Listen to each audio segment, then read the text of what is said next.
నమస్కారం, నేను మీ రాజ్ కుమార్. సో మే 2వ తారీఖున అమరావతి పునఃప్రారంభానికి మోదీ గారు రావడం అందరికీ తెలిసిందే. సో దానికి మన రాయలసీమ నుంచి, ఎస్పెషల్లీ మన అనంతపూర్ నుంచి కూటమి నేతలు, ఎమ్మెల్యేలు పోయినారు, ఎంపీలు పోయినారు, మంత్రులు పోయినారు.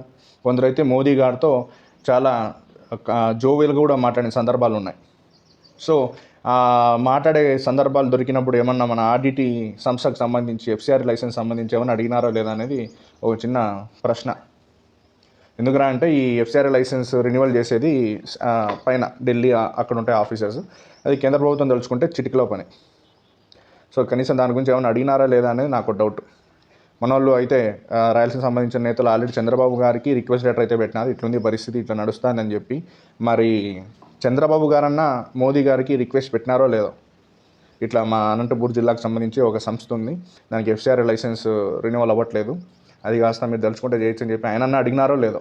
ఎందుకురా అంటే అక్కడెక్కడో యోగా డే ఉంది, అక్కడికి రమ్మని చెప్పి అడిగిన సందర్భాలు ఉన్నాయి. కానీ ఆడిట్కి సంబంధించి కనీసం ఇట్లా పరిస్థితి జరుగుతుంది దాని గురించి అని ఒక చిన్న మాటలో ఒక మాటన చెప్పినారో లేదో అయితే డౌటే. సో కనీసం అప్పుడు చెప్పకపోయినా రేపు అనంతపురం జిల్లా పర్యటన ముఖ్యమంత్రి గారు వస్తా అన్నారు.